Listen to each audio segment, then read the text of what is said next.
Additionnel consacré à la 11e journée débute à l'instant, 26 minutes pour faire le tour d'horizon des rencontres dominicales que nous avons vécues en compagnie de Claude Riff et Carlos Varela. 3 affiches, peu de buts et 3 matchs nuls. On ne va pas tenir le suspense plus longtemps. Messieurs, je vous propose d'y aller chronologiquement avec cette première rencontre qui a débuté en tout début d'après-midi à Saint-Gall. Les Brodeurs recevaient Lugano, 2 équipes au coude à coude avant le coup d'envoi de cette rencontre. Vincent Rigolet nous en résume la substance.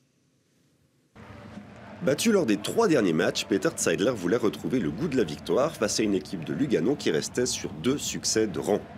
Confiant avant le match, le technicien allemand voit son équipe entrer le mieux dans cette partie avec ce coup franc de Quintilla pour Stillhardt qui coupe au premier poteau. Saipi a de la réussite avec ce ballon du défenseur central qui lui arrive dessus. Peter Zeidler va pouvoir serrer les poings et laisser éclater sa joie rapidement après cette première occasion. Voilà la raison du bonheur de l'entraîneur des Brodeurs, une magnifique combinaison entre Guindo et Gertler. On apprécie la remise tout en finesse du capitaine et le latéral qui poursuit son effort pour centrer vers Akolo à 2 mètres du but. 1-0 en moins de 9 minutes, tout roule pour Saint-Gall. Mais ça ne dure pas. À la mi-temps, Peter Zeidler n'est pas satisfait. Son équipe a arrêté de jouer après le but et tactiquement, Lugano pose d'énormes difficultés à son équipe. Les Tessinois se sont même procuré quelques occasions dans cette première période avec un Stephen très intéressant qui, au terme de cette belle combinaison frappée, Ziggy est à la parade, heureusement pour ses coéquipiers.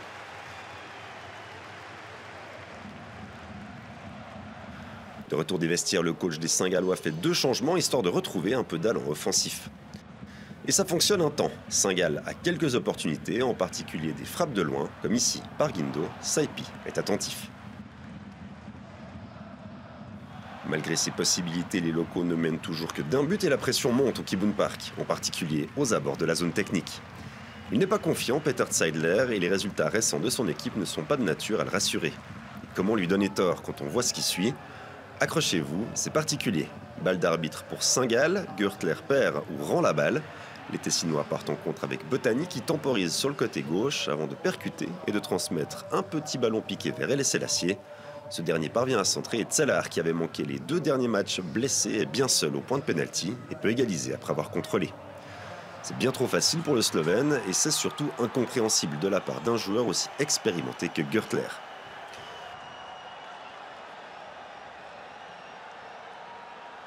Un sacré coup sur la tête des Saint-Gallois, surtout que quelques minutes plus tôt, Fonmos, de retour de blessure et à peine entré en jeu, était passé à quelques centimètres du 2-0. La catastrophe aurait pu être totale. À la suite de l'égalisation, observez cette situation avec Roman Maček qui profite d'une intervention complètement manquée de Witzig. Seul à 7 mètres, il frappe et Ziggy effectue une parade miracle. Peter Zeidler tente par tous les moyens de relancer son équipe depuis sa zone technique, mais rien n'y fait. Saint-Gall et Lugano se quittent sur ce score de 1-1.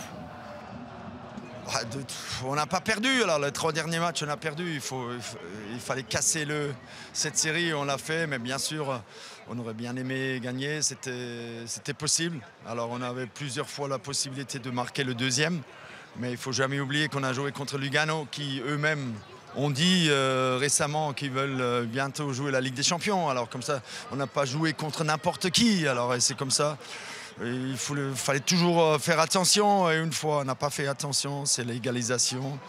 Dommage, mais ça continue, on n'a pas le temps pour être déçu. S'il faut trouver du positif dans la prestation des Brodeurs, c'est qu'en effet, ils n'ont pas perdu. Mais ce n'est pas passé loin. Et c'est tout le paradoxe, c'est un peu le débat qui nous animait ici avec 2 experts qui n'ont pas forcément 2 consultants qui n'ont pas forcément la même lecture. Alors, oui, les équipes de Peter Zeidler produisent du spectacle, mais c'est vrai que des fois, en tant que supporter saint-gallois, on est frustré parce qu'on perd beaucoup de points, on égare beaucoup de points. Et aujourd'hui, on aurait pu carrément tout perdre. On l'a vu encore avec cette dernière action. Voilà, c'est le verre à moitié vide ou le verre à moitié plein. On gagne aussi des points avec Saint-Gall. On est aussi 4e, on a fini 2e il y a 2 ans. On était 2 fois en finale de coupe et puis on les a perdus. Mais enfin, on est là. Saint-Gall existe alors que c'est un club qui a gagné 2 fois le titre sur 125 ans d'histoire du foot. Donc Donc on ne parle pas d'un monstre, hein, on ne parle pas de Grasshoppers, de Bâle ou de Servette ou de Young Boys.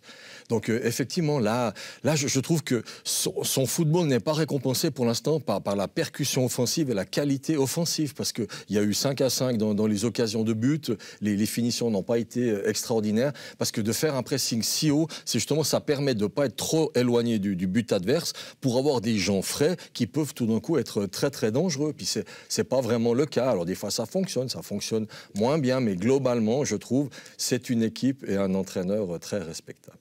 Et puis, Lucas Görtler nous a pas habitués à ce genre de cadeau, hein, pour l'adversaire. Là, c'est 3 passes et puis on est devant le but de Ziggy. Il a un peu pris tous ses coéquipiers à rebours, on va dire, avec sa passe latérale. Il a voulu jouer un coup franc vite fait. Peut-être qu'il pensait que la communication était passée, puis il a surpris ses propres coéquipiers. On ne sait pas trop ce qui s'est passé, hein. Évidemment, c'est Görtler qu'on va mettre le doigt dessus. Il a voulu jouer un coup franc rapide. Balle arrêtée, balle arbitre, c'était. Hein. Balle d'arbitre rapide, exactement. Donc voilà, mais ça montre aussi cette mentalité qui est certes respectable, d'aller chercher le 2-0, il faut emballer. On verra après, Lugano a fait quand même une bonne prestation de ne pas le laisser venir, de ne pas subir. Ils sont bien sortis du pressing, mais oui, mais je suis d'accord. C'est une équipe qui peut marquer 3 buts à tout le monde, mais ils peuvent en encaisser 3 à chaque week-end aussi. Et des fois, il faudrait peut-être stopper cette dynamique d'aller chercher toujours plus et peut-être contrôler un peu plus le match. Bon, on ne le savait pas à ce moment-là, mais là, on vient de vous présenter le match le plus excitant de ce dimanche. On a eu des occasions, on a eu des buts, et on a Ousmane Doumbia qui doit être satisfait, hein, le joueur Lugano. On l'écoute à l'heure de l'interview. Oui, bien sûr qu'on a eu les 10 premières minutes un peu difficiles. Après le 1-0, on a commencé à rentrer dans le match. Et là, vers la fin, on a montré la mentalité et tout. Et là, on part avec les 1 point ici, c'est vraiment positif pour nous. Il a fallu beaucoup se battre, sans surprise. On connaît le FC Saint-Gall, à mi-terrain plus précisément pour vous et Sabatini. Gros match. Oui, exactement. On savait que ça allait être dur parce que Saint-Gall, ils ont beaucoup de compacité au milieu du terrain. Donc nous aussi, on était prêts aussi mentalement. Et je pense qu'on a bien joué nos rôles défensivement. Comme on connaît si bien Lugano, on sait que défensivement, on a une équipe avec la mentalité. On travaille tous ensemble. Et aujourd'hui, on l'a démontré. Et puis on part avec, comme je l'ai dit, on part avec le 1 point. C'est positif pour nous pour la suite du championnat. Et oui, en déplacement, c'est toujours ça de prix, effectivement. Deuxième affiche que l'on vous décortique, c'est Servette qui était 2e au coup d'envoi de cette 11e journée, qui était assuré de rester sur le podium, puisque le match nul que l'on vient de voir ne permettait ni à Saint-Gall ni à Lugano de rattraper les Grenats. Servette qui recevait Bâle, qui revenait de son déplacement à Bratislava, et ce sont les Servettiens qui vont être les plus entreprenants, mais pas vraiment très menaçant sur la cage de Marvin Hitz, pardon. Un joueur personnalise cette volonté servettienne d'aller de l'avant, c'est Boubacar Fofana. C'est le joueur qu'on a vu le plus fréquemment se mettre en évidence. Voilà, le plus fréquemment, parce qu'on dirait que Stevanovic n'avait pas tout à fait la bonne ligne de mire aujourd'hui, ou alors il n'a pas raté trouvé. des centres. C'est vrai que il a raté des, puis il a peut-être pas trouvé. Il y a aussi une question de démarquage. Enfin, c'est toujours, il faut être 2 pour qu'un centre soit réussi. Et donc Fofana était là, mais c'est pas vraiment, voilà, c'est pas l'attaquant de pointe. Il y en a 3 qui étaient blessés et qui n'ont pas pu être à disposition. Et on aurait tellement aimé avoir ces avancantes qui récompensent le jeu. La très bonne saison de Servette, parce qu'ils encaissent moins d'1 but par match. Donc c'est vraiment pour être dans les 2 premières places du classement. Et puis là, il manque encore les buts qui feraient encore la différence. Effectivement, en tout cas, Crivelli et Bedia absents aujourd'hui. On va retrouver le jeune Fofana. Et parfois, il est bon de trébucher dans sa surface de réparation, parce que regardez Bourguer, il va se retrouver à terre, et puis au final, il va être à la bonne place, parce que c'est lui qui contre in extremis cette tentative de Fofana qui, là, avait clairement le poids du 1-0. Oui, il semble quand même un peu retiré par l'épaule qui le déséquilibre, et peut-être c'est ce qui l'empêche de cadrer la frappe aussi, ou d'arriver bien avant le tag. Ça n'a pas été regardé par la VAR, mais c'était quand même discutable. Fofana est quand même convaincu qu'il a été déséquilibré. Il n'aurait peut-être pas dû tirer pour que ce soit analysé un peu plus approfondi, mais Servette méritait, sans être flamboyant, mais bien au-dessus de Bâle aujourd'hui, méritait quand même d'ouvrir le score. On aurait peut-être vu un autre match. Mais parce qu'avant la pause, hein, messieurs, une seule incursion à vous proposer. C'est juste avant le coup de sifflet qui allait renvoyer tout le monde au vestiaire. Cette action qui se développe sur le flanc droit va avoir un décalage pour Michael Lang, le centre de Lang. Et c'est l'intervention de Steve Rouillet à propos devant Zekiri qui met moyennement en danger Jérémy Frick. C'est tout ce qu'on a retenu pour le FC Bâle. On parle en plus de la force de frappe du FC Bâle. Il y a au moins 6, 7, 8 attaquants qui sont susceptibles de se battre pour les 3 places ou les 3,5 en comptant le numéro 10.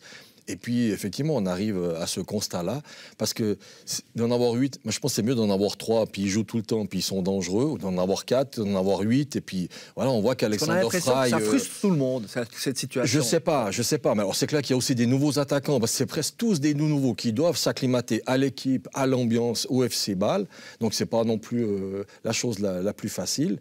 Et puis, on voit qu'à un moment donné, disons, cette abondance de biens qui ferait, je crois, l'envie de beaucoup de clubs en Suisse, pour l'instant, ne produisent pas les fruits escomptés. Bon. Si je peux me permettre, on entend toujours parler d'automatisme. On entend automatisme. Mais qu'est-ce que c'est un automatisme? C'est aussi, d'un moment donné, il faut jouer avec peut-être un cadre plus réduit des attaquants où on se dit on doit fonctionner avec lui, il n'y en aura pas d'autres. Et puis, c'est la semaine, c'est les matchs, c'est mettre en pratique. On sait les appels qu'il fait, on sait si je suis ici. Ben, je sais que mon attaquant sait où le ballon va arriver, mais quand on a une fois Amdouni, une fois Zekiri, une fois pour les nommer que, mais une fois, chacun est différent. Et puis il faut du temps. Les automatismes ne se font pas en une semaine. Et quand j'étais à Bâle, dans l'occurrence, on avait Rossi Jiménez, c'était les 2 fixes. Ils savaient où le ballon arrivait, sans leur dire je vais la mettre là. C'était par rapport à où j'étais sur le terrain. Et quand on a, comme Claude le dit, 7 ou 8 attaquants, c'est quasiment impossible d'avoir ces automatismes avec 8 attaquants et se rappeler lui il veut ça, lui il veut ça. Donc c'est un problème, la qualité est là, mais c'est clair ça peut être un problème après.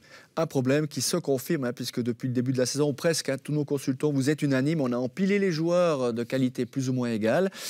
Et pour l'instant, en tout cas, la mayonnaise ne prend pas. Heureusement, on va quand même avoir quelques émotions sur la dernière demi-heure. Avec cette énorme occasion pour Servette et ce corner qui trouve David Doulin. Oublié, seul. Ah voilà, c'est comme vous le disiez lors du studio précédent, le jeu de tête, c'est jamais une science exacte. Non. À part en Angleterre, peut-être. Oui, mais c'est vrai que là, alors qu'il soit tout seul, c'est incroyable. Et puis là, il faut tout faire pour rabattre le ballon.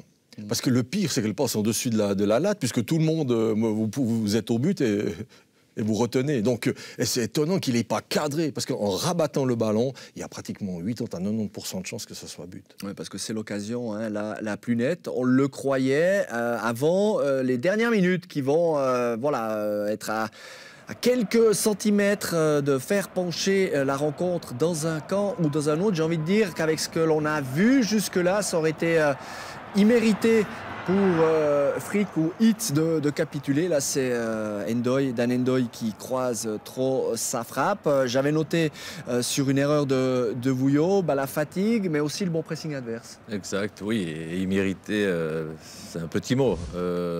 J'ai dit que Bâle, c'est l'équipe pour moi qui doit être contente de ramener un point de Genève. Et à la fin, les 5 dernières minutes, évidemment, ça va être peut-être un peu plus fatigué parce qu'ils ont, à mon avis, beaucoup plus couru quand même que Bâle. Je répète, sans faire un excellent match, ils étaient au-dessus. Donc si en plus Bâle vient prendre 3 points là, ils ont fait tellement d'autres matchs bons et ils n'ont rien pris. Là, ce serait été pas hold-up, mais vraiment, trop peu d'engagement pour prendre 3 points à Genève. Et un tout jeune joueur de 18 ans. Retenez ce nom si vous ne le connaissez pas encore. Servette a tout fait pour le conserver dans son équipe première parce qu'il était convoité par plusieurs clubs étrangers. Alexandre Patricio Diaz, 18 ans, il est né en 2004, tout proche de donner les 3 points de la victoire à Servette. On ne l'a pas vu très longtemps, mais Claude, le formateur que vous êtes, vous avez vu tout de suite son culot, son déplacement. On va le surveiller, cet Alexandre Tout à Diaz. fait. Mais enfin, c'est plutôt à Servette de le surveiller, puis de le prendre au bon moment, de le mettre, lui donner le tour de jeu. Nous, on ne peut que constater. Ça aurait été une jolie histoire qui marque à la 93e, comme le jeune de Sion qui a fait ce centre magnifique pour Arras. Hier soir, oui. Voilà, hier soir. Et donc, c'était des jolies histoires. Les réactions de cette rencontre, on commence avec celle de Nicolas Vouillot, le Servetien. Nicolas Vouillot, Servette s'est montré supérieur en première mi-temps. En deuxième mi-temps, ça s'est un peu équilibré. Quel est le sentiment final avec ce 0-0? Ouais, franchement, on a fait un gros match, je pense. On a montré de quoi on était capable. On a réussi à ressortir le ballon proprement. Et après, il manque ce petit but pour passer l'épaule, malheureusement.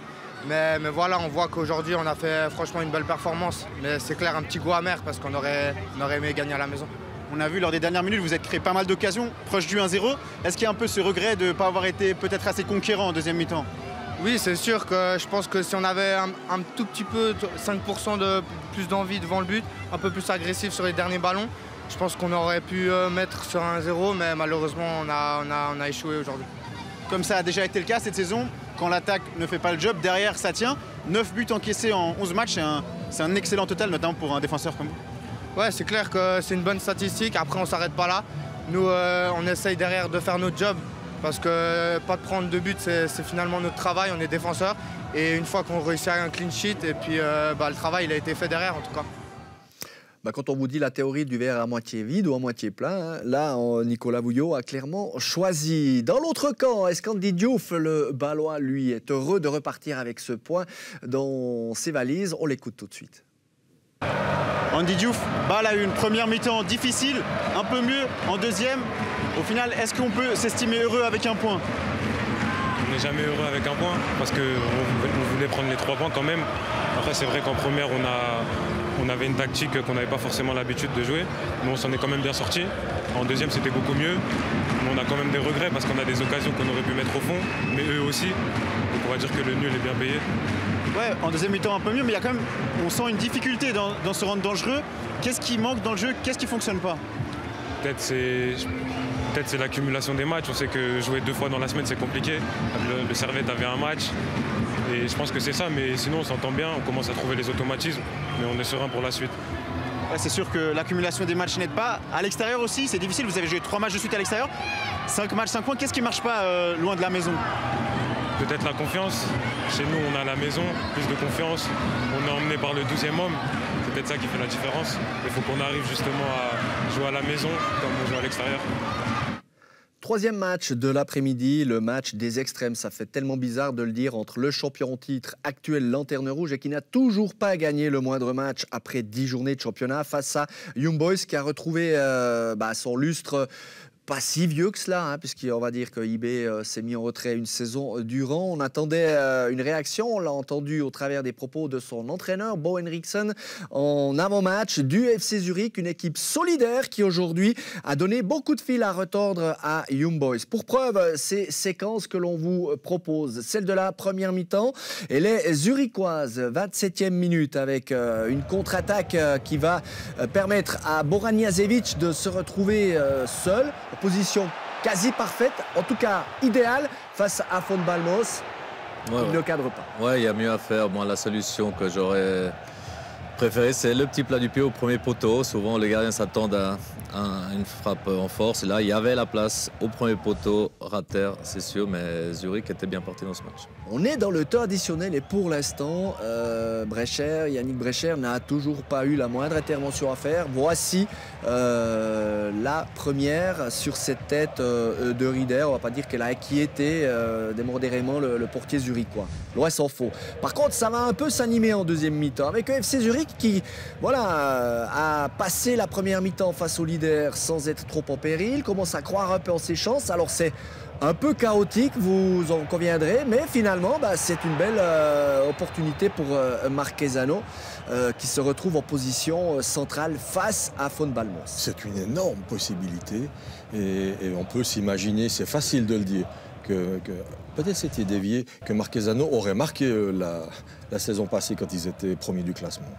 Le banc des Young Boys, on en parle depuis le début de la saison, fait très souvent la différence. Ça a failli être le cas. Regardez sur cette frappe signée Cédric Eaton. Frappe de Cédric Eaton à la 64e minute.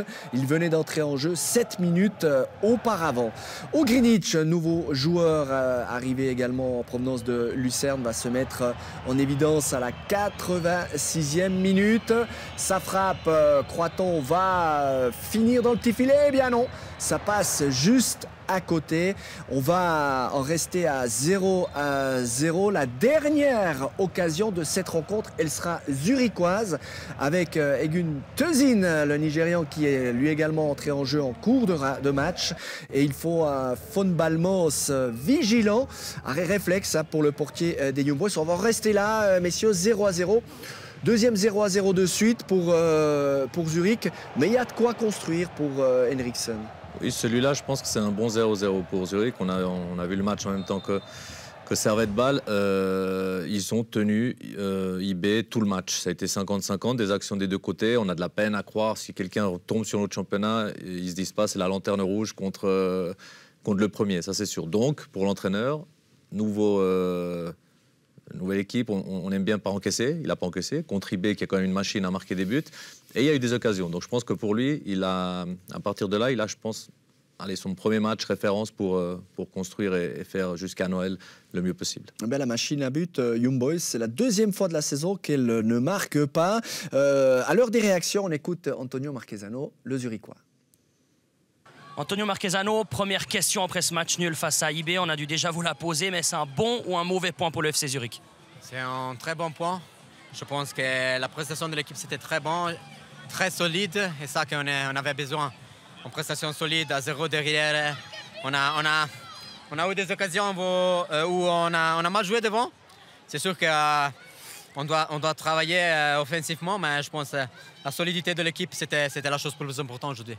On a posé la question à votre entraîneur avant le match, on veut la poser à vous aussi. Quelles sont les priorités maintenant pour le FC Zurich pour ces prochains matchs? Il y a des gros matchs qui arrivent. Quelles sont les priorités dans le jeu, offensif, défensif? Quelles sont les priorités?